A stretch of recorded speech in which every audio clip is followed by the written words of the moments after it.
How's it going, everyone? My name is Sinikle, and welcome back to the house in Fata Morgana. So we're gonna go ahead and continue on. But before we go and do that, I would like to let you know that if you want to get caught up to this video here by watching the previous videos, you can do that by clicking a link in the description, which would bring you to the playlist down below. So go ahead and check that out. And yeah.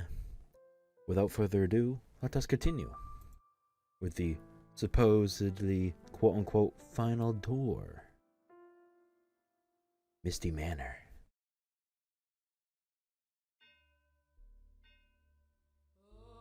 Set on a pot, set it on, and also pour water into it. Gather the pieces thereof into it. Even every good piece, the thigh and the shoulder. Fill it with the choice bones. Take the choice of the flock, and burn also the bones under it. And make it boil well, and let them see the bones of it therein. Thus saith the Lord, woe to the bloody city, to the pot whose scum is therein, and whose scum is not gone out of it. Bring it out piece by piece. Let no lot fall upon it.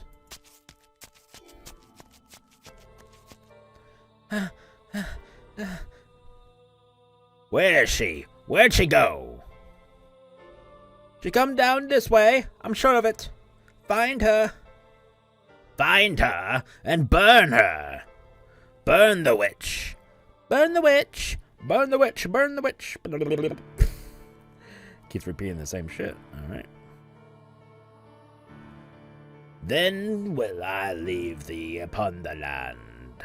I will cast thee forth upon the open field, and will cause all the fowls of the heaven to remain upon thee. And I will fill the beasts of the whole earth with thee. And I will lay thy flesh upon the mountains, and fill the valleys with thy height. I will also water thy blood with the land, within thou swimmest, even to the mountains. And the rivers shall be full of thee. And when I shall put thee out, I will cover the heaven, and make the stars thereof dark. I will cover the sun with the cloud, and the moon shall not give her light. All the bright lights of heaven will I make dark over thee, and set darkness upon thy land. I seem to have lost them. Now, where am I? Where should I go from here? What am I to do? Darkness spreads as far as the eye can see. Not a ray of light shines down upon me. All that strokes my cheek are tendrils of darkness. Every passing day, every fading hour, my world is engulfed in ebony. There exists no kindness in this shadow, only solitude. I've lost track of how long I've been on the run, wandering aimlessly, lost, until I arrived at this dark forest. I no longer have anywhere to go. O Father, who art in heaven, I kneel to thee within my heart, and ask of thee thy blessing. O Father, who art in heaven, I ask of thee to shine thy light upon me, and show me the way. Please have mercy upon my soul. O Father, who art in heaven, I do love thee dearly, hallowed be thy name. Please, show me the way. I may be shunned and persecuted, and I may have no place to go. But nevertheless I am unable to give up on life, to cast aside my hope. continues running. O Father, who art in heaven, please guide me unto salvation. O Father, who art in heaven, please guide me. I can no longer remember when my life became naught but running. When it became endless wandering in the dark. And now, when I've reached the point where I've long since forgotten my hunger and thirst, my voice has become hoarse, my vision gone blurry, and my consciousness begun sinking into a hazy morass. That mansion appears before me, wrapped in a morning fog that seems to foretell rain.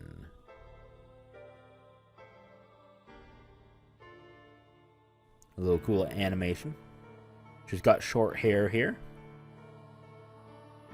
She's looking up now. Oh, there's the tower. At least I think that is the tower. Oh my. The mansion comes into view like the world fading in after a dream. It doesn't appear as though anyone lives here.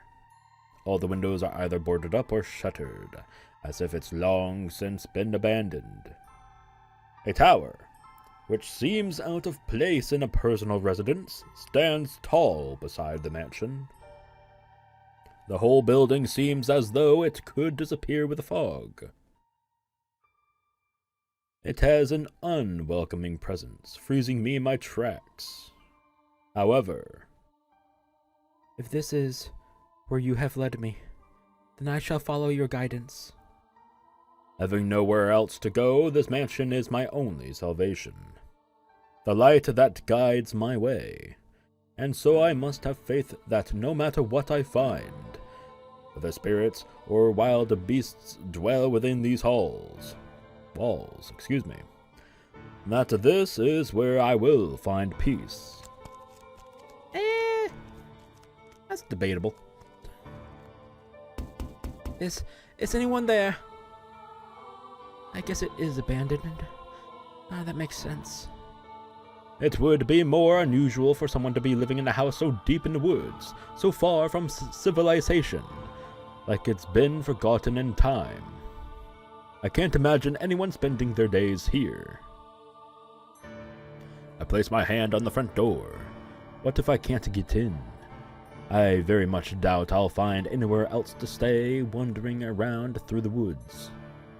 If the door doesn't open, then I'll die out here in the forest. I've come to accept much, but I'm not ready to forfeit my life yet. Please open. The door is heavy, and though it seems to protest my attempts to enter, it still opens much easier than I was expecting. I was worried over nothing. Okay. Looking in, I get the strangest impression. Light is being swallowed up into the mansion's depths. Rather than going inside, it feels as though I'm about to step outside the boundaries of this world. When I close the door, it's so dark I can't even tell where I'm walking.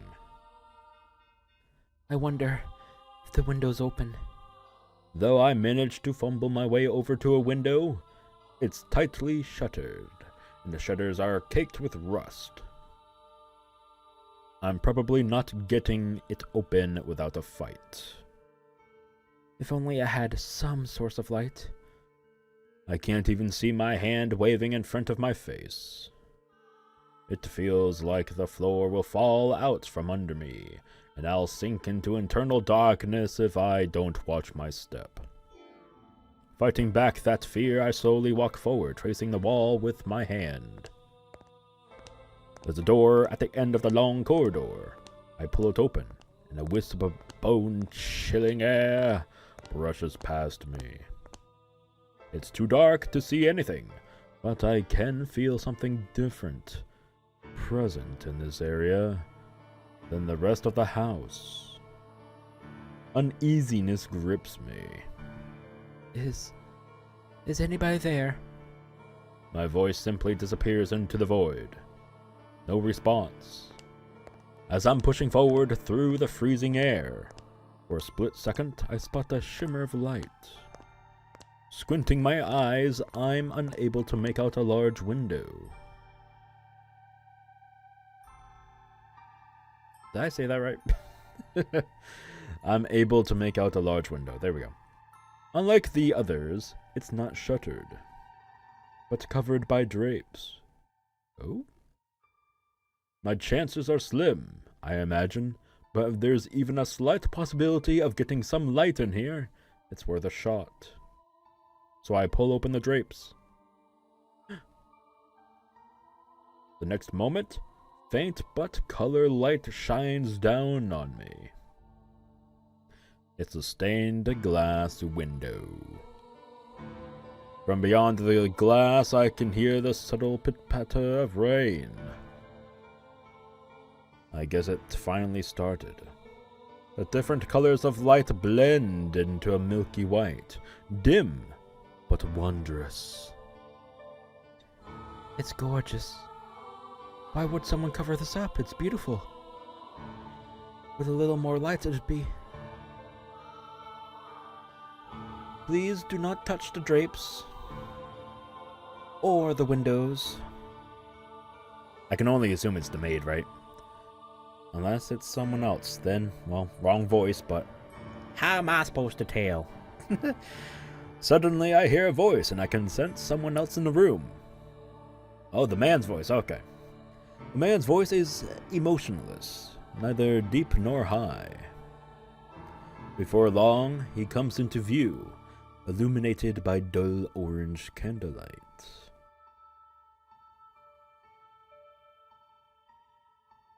What the fuck was that just now? That was weird. Someone told me how you pronounce his name. I believe they said it was pronounced like Mikel or Michelle. Fuck, I forgot. You're gonna have to remind me. Please down in the comments. Thank you. I'm sorry for coming in uninvited, but I did announce myself. The man stands there, practically blending in with the darkness. Has he been there the whole time? He's staring straight at me. His gaze wavers slightly, but not enough for me to read anything into it.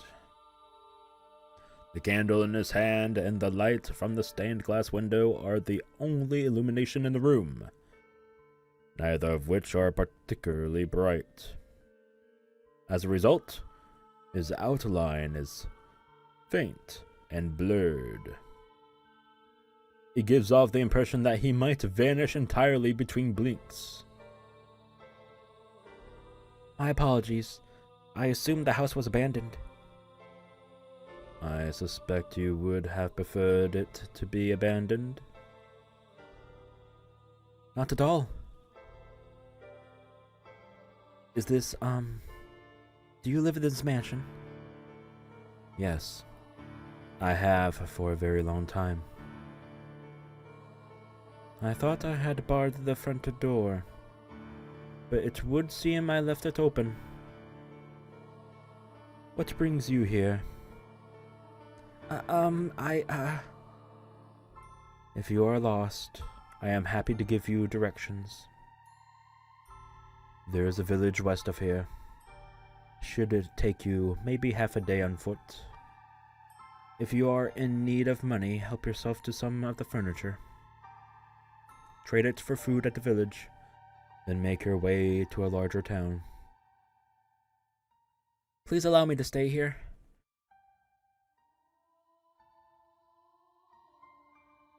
Could you repeat that?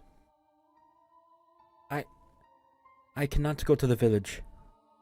No, I cannot go anywhere. I am no longer able to freely return to my own, to any town. I'm being hunted. You seem rather young to be a sinner. So you have transgressed. I am neither a thief nor an adulterer. If I bear any sin, then it has been with me since birth. I will do everything I can to stay out of your way. I simply ask that you grant me shelter until it blows all over. If you wish to know of my transgression, I will tell you. So please, do not throw me out. I see. And do you ask this of me, aware of how people refer to this mansion? Pardon? It is said that a witch once lived in this house.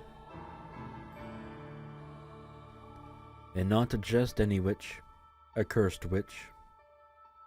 This house has been tainted by her seething hatred, and all who dwell within it meet their demise. But you live here, don't you? Like her, I too am cursed. Huh? What kind of curse? The one thing I can tell you is that your life is in danger if you get involved with me. Should you approach my curse, I am likely to take your life. You'll kill me? Yes. So you do not belong here. To live with me in this mansion is to sentence yourself to death. No matter what path I chose, I very much doubt I have a future. And if that's the case, then I shall live how I want. I don't care what people say about you or this mansion. I wish to stay here.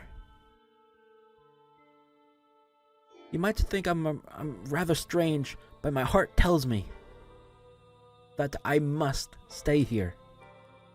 That I was guided here. And hearing what you have to say only reinforces that. What are you scheming?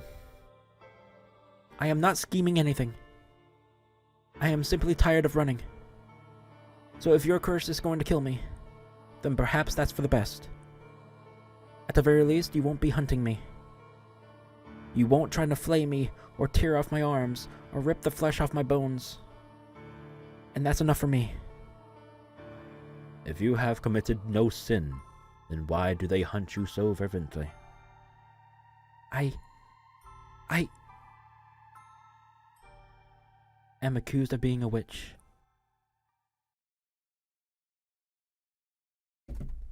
Dun dun. Surprise, surprise. Not really. Master? Master? Please wake up. Return to me. Ah. Have you come to, Master? I apologize for sending you through the door without warning. It must have given you quite the scare. But I beg your forgiveness. I heard a terrible screaming from down the stairs and I panicked. You say you saw the white-haired girl? I see, so you made it into the world beyond the door before me. I am deeply relieved that I was able to take your hand before losing sight of you. I presume you have already grown familiar with the atmosphere of this time period, Master. If you have seen her, as you said, then you should have a basic grasp of the situation. She was a very misfortunate girl in this era, accused of being a witch, abused and persecuted. Her life was in constant danger. It was again her appearance that brought this upon her. That snow-white hair and those ruby-red eyes clearly differentiated her from everyone else. Oh, and I apologize. I neglected to mention that this door is unique. As for what sets it apart, that will be made clear as we proceed, though one difference is in the time period. The tales I have shown you begun with that of the beautiful flaxen-haired family, followed by the tale of the bloodthirsty beast, and then the tale of steel and ambition. Proceeding in chronological order. However, The door we have just entered takes us to a period now known as the Middle Ages, long, long before the other three tales. Yes, that is correct. This is where it all began. Knew it! The mansion's curse, the truth of the witch, and your identity, so we are him. Got it. All of this would be made known. Or maybe not. I don't know. She kind of like took back that confidence that I had. Son of a bitch. I think so though. I think so. Right now, as I stand, I think that was us, right? Maybe. Anyway. If after this tale you are still unable to reclaim your old self, then there is nothing more I can do.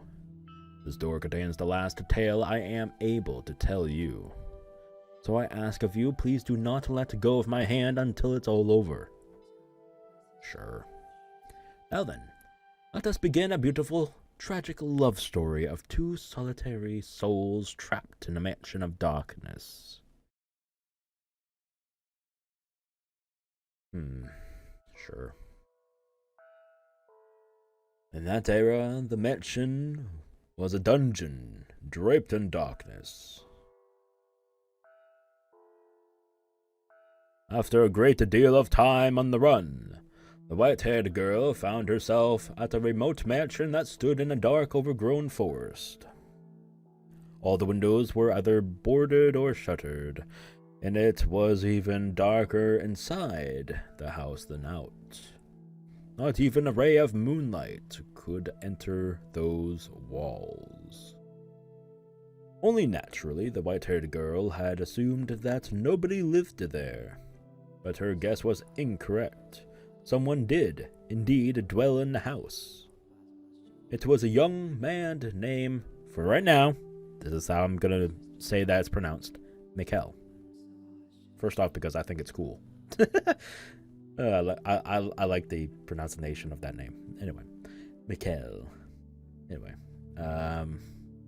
though she could not make out the details of his face in the candlelight, she thought him a very handsome man. He was, yeah. However, he proclaimed to her that a witch resided within the mansion, and that he, too, was cursed. Everyone who got close to him lost their lives.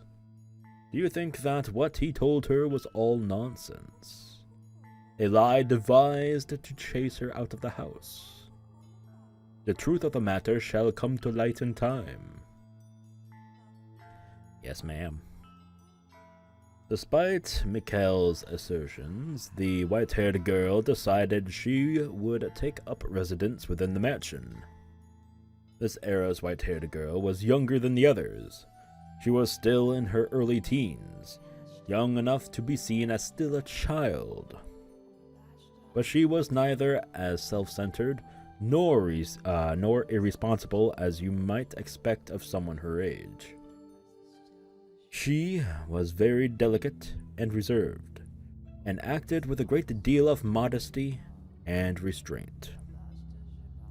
The accusations of her being a criminal and a sinner were grossly inappropriate. Nevertheless, she was still chased from her home, barely managing to flee to this mansion with her life. Now, the white-haired girl thought it would be rude to simply take up space in the mansion, so she chased down the master, Mikkel, and asked, is there anywhere I can do to help? Is there... Whoops, my brain thought that said anyway. Okay. Is there anything I can do to help? There, okay, yeah. I will clean or cook or do anything. Just let me know. I want to repay you for allowing me to stay here. You need not feel indebted to me. The weight of all that obligation will only turn into disdain. But I can't just stay here and do nothing. Do whatever you like. As long as you do not enter my room. That is all I ask of you.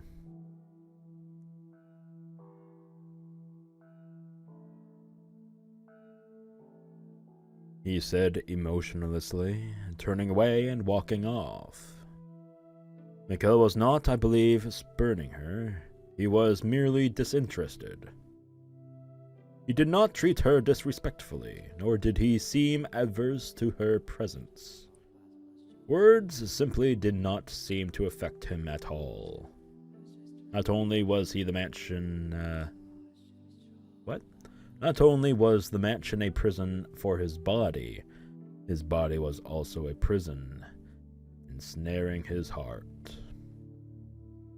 I should still do whatever I can. But she did not let that get her down. In fact, she might even interpreted his disinterest as kindness. Though he was a bit standoffish, he did not attempt to cause her harm.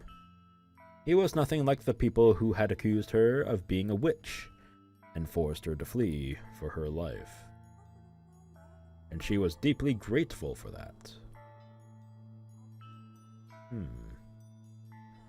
Thus began their quiet life together. Mikkel, who avoided contact with others, and the white-haired girl who had taken a great deal of abuse from others. Two people who knew hardly anything about one another, who were too distant to really be said to be living together. Mikkel spent most of his days in his chambers, so they only ever saw each other occasionally, and they hardly ever spoke. Though they stayed in the same house, they both still lived solitary lives. Nonetheless, the white-haired girl wanted to get to know Mikkel better. She wanted to know why he called himself cursed. Why he lived alone in this dark mansion. How many days, how many years he had spent here in solitude. And while she waited for the opportunity, she also started doing things around the house. The first project she set out to take care of was cleaning. As the windows were all firmly shut, her only source of light was candles. For whatever reason, there was a great deal of candles stored in the cellar. She wondered where on earth he had acquired so many, but she never found the opportunity to ask him. It was difficult to even see all the dust and cobwebs with only candlelight.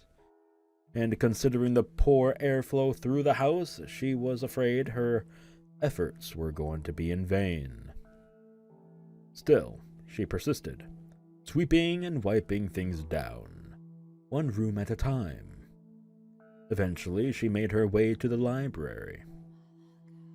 The dust that had settled there was much heavier than in any other room, with each breath she had to fight back coughs. It was not a room one would normally be comfortable spending much time in, but the sight of so many bulky volumes lining the shelves sent her heart aflutter with delight. They're books. Incredible. Real books. The white-haired girl had never seen a book before. She had heard people describe them, but that was the first time she had ever seen one for herself. Parchment was a very valuable commodity in that era. It was something monks or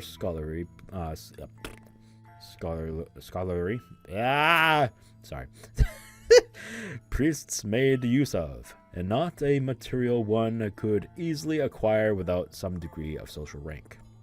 I don't know why, but using a certain voice, some words are hard to fucking pronounce. Ugh. Anyway. Books were not printed with machines, but copied by hand. A single volume took an incredible amount of work to create. Even the process of binding was an art. Standing before a shelf, she stared intently at the spines. There's so much dust. Does he not read any of them? Just a peek. Just a tiny little peek. she said, making excuses to the empty room as she reached her hand toward one of the books. The tome that caught her eye was on the upper shelf. It bore gorgeous jade embossing, and looked like it belonged in a treasure chest. Almost. Though she tended to act older than her age, the white-haired girl was still in her early teens and not especially tall. Even standing tiptoe, it was still just barely within reach. At long last, her slender fingers made contact with the spine, and she began to pull the book towards her. The library had sat abandoned for some time, causing the covers to stick together. So when she attempted to pull one out, several others tilted with it. And then...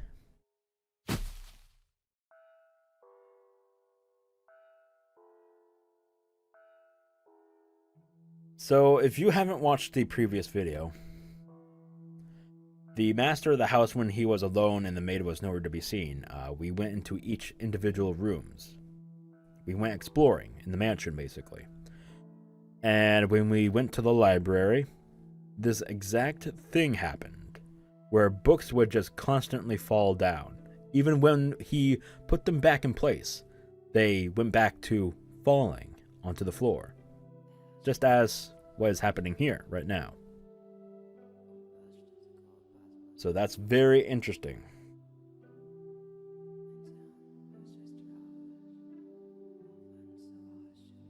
So the events that happened previously.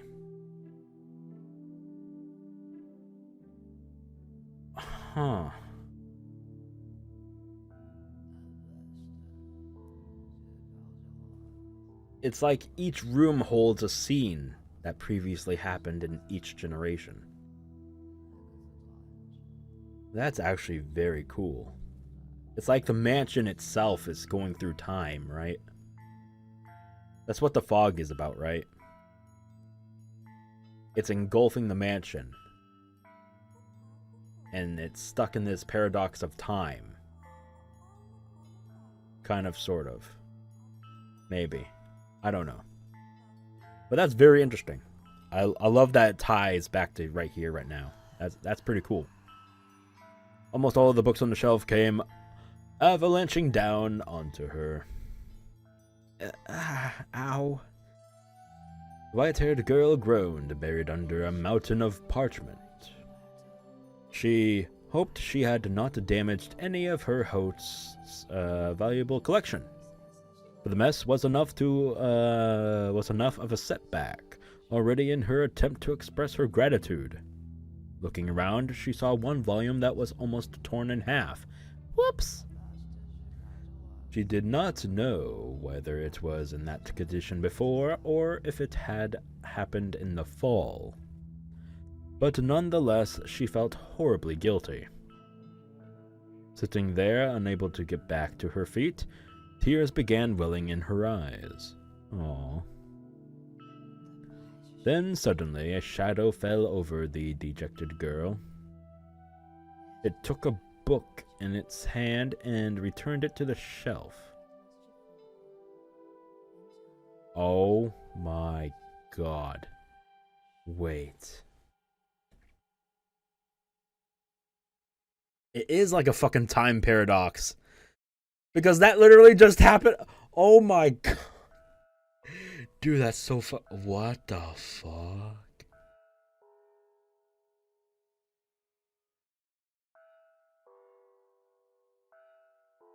Oh. Whoa. What the hell?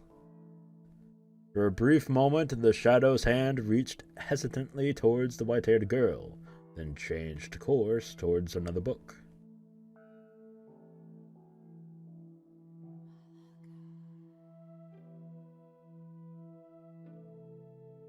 It was Mikkel.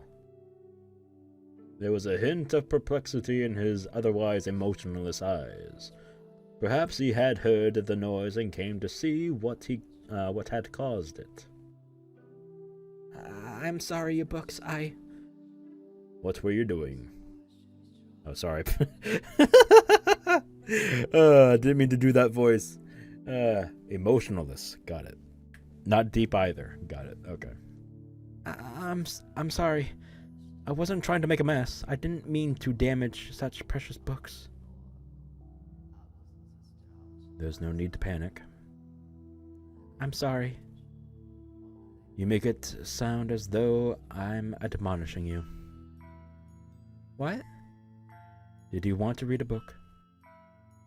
I do, but that's not what I originally came here to clean.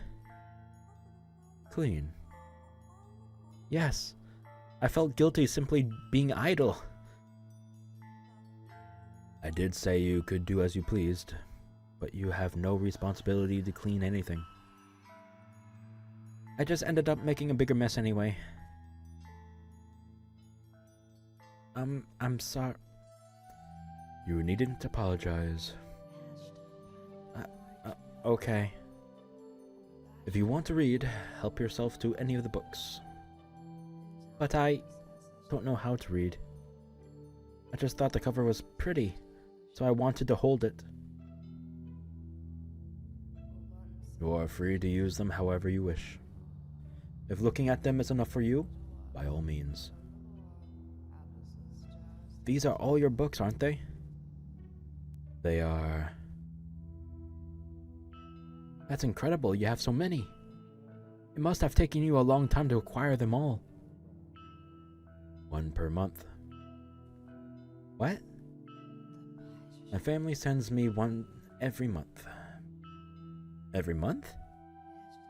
The white-haired girl turned her gaze back towards the shelves, squinting her eyes and beginning to count.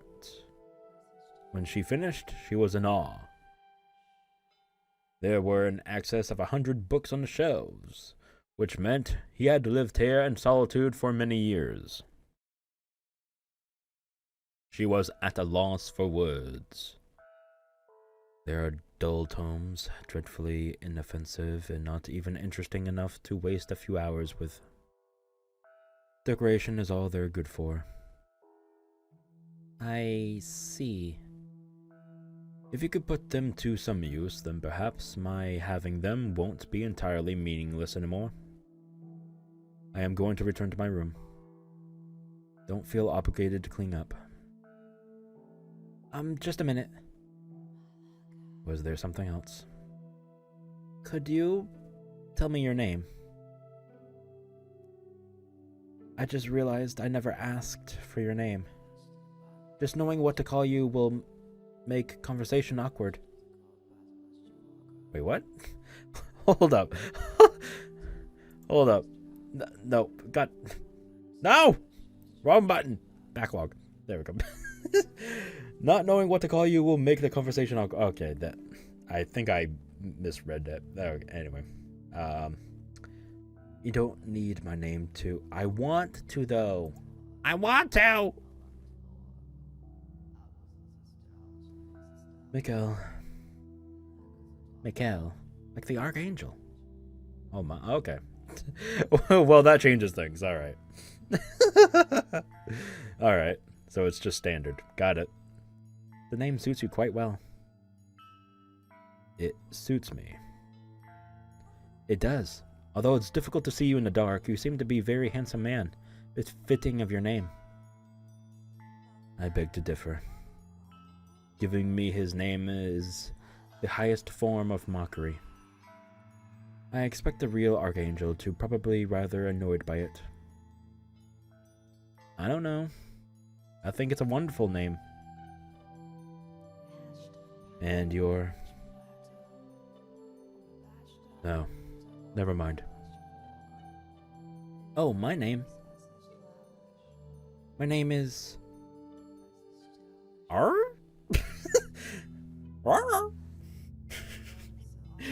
Oh, okay. How you pronounce this? I don't think it's gazelle. Giselle? I'll have to look it up later, or you all can tell me in the comments down below how you pronounce that. Anyway. Please call me Gazelle. That's all I have to go on for. Oh, shit. He looks so mysterious. I like that. Damn. Alright. Oh, thank goodness. For what? That I was able to get your name and talk to you for a little bit. We haven't seen much of each other since I first arrived. So I'm glad that I got to hear your voice. So very glad. You gain nothing by speaking to me. You have no responsibility to do so, and there is no need for you to feel joy about it. I'm not pleased out of some sense of responsibility or necessity. It's just depressing, not being able to have a conversation with someone living in the same house. You do not understand me at all. Wait, I just noticed. Even though we just learned her name, it's still the white-haired girl. Did she give me a fake-ass name? You bitch. You bitch! Yeah, whatever. Fine! Have it your way. As I said on the first day, my curse will one day kill you. But I'm still alive, aren't I? You are welcome to believe I am lying, or that I am merely out of my mind. But it will be too late when you realize the truth. I'll be fine, I'm sure. And even if I do die because of your curse, I promise I won't hold a grudge. Could you possibly be keeping away from me out of concern? No, I simply have no interest in interacting with anyone. I would like to interact with you, if you don't mind, that is.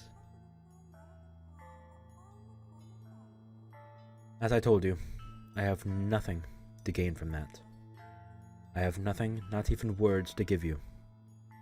My body is but a shell, even if I were not cursed.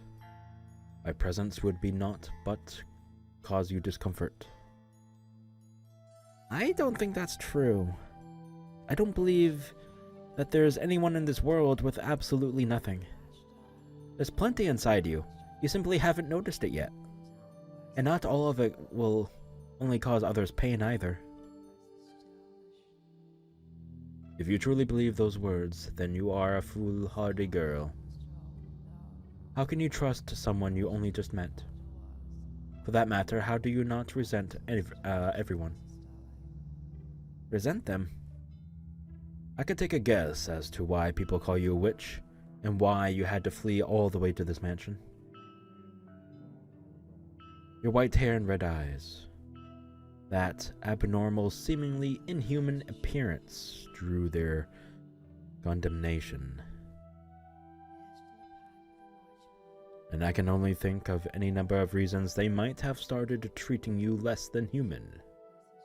Perhaps people around you experienced misfortune, or perhaps there was a natural disaster, a famine, a plague, some kind of external phenomenon, and you were their scapegoat. Yes. You are by and large? There. Alright. By and large correct. Then that would make me as unworthy as of your trust as anyone else. I make no claim to having your interests in mind. Goodbye. If you don't mind, could you teach me how to read sometime?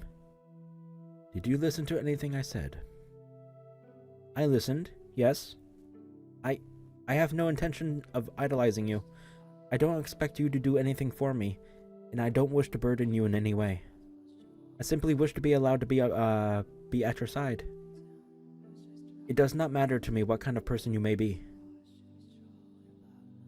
That is all I want. I apologize for keeping you. Please consider it, if it's not too much trouble. As the master of the house, Michael made his way out of the library. He appeared to be slightly rattled. Perhaps the white-haired girl's determination had ignited something in his chained heart. Or perhaps it was something else. She stared toward the darkness into which Michael had disappeared. Then she carefully wrapped her arms around the jade-embossed tome, a soft smile spreading across her lips. He's a decent man, I'm sure of it. We're alike, he and I. And thus began to blossom within her a faint sense of fellowship. Oh, fuck. No! I didn't mean... Oh, well. I'm pretty sure you all read it, right? God damn it. Well, that's going to be the end for this video here. Quite a lot happened. Hey. Interesting stuff. Very, very interesting. I loved it. I fucking am hyped. Yeah. Give me the goods. I accidentally just did that. Oh well. Woohoops. Oh well. Fuck it. The Cursed Man. We'll be back to that in the next video. Thank you all for joining in on this wondrous video here, which we got quite a bit out of. Interesting stuff. Like I said, we got a little hint at what's going on with the mansion, finally. We got some stuff introverting there. So that was lovely to see and experience firsthand. That was pretty neat.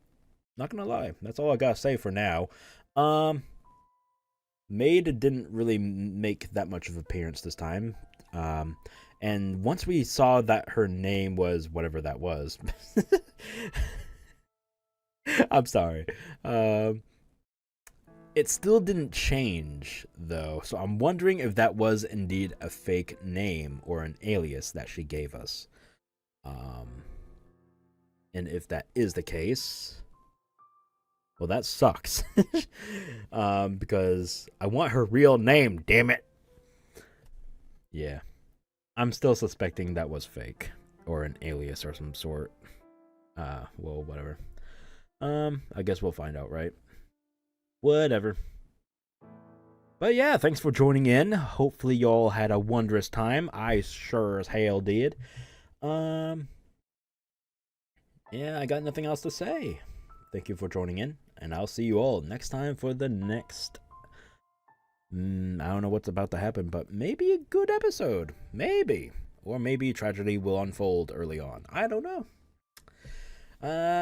Stick around and find out, shall we? Yeah. See you all next time. Bye-bye.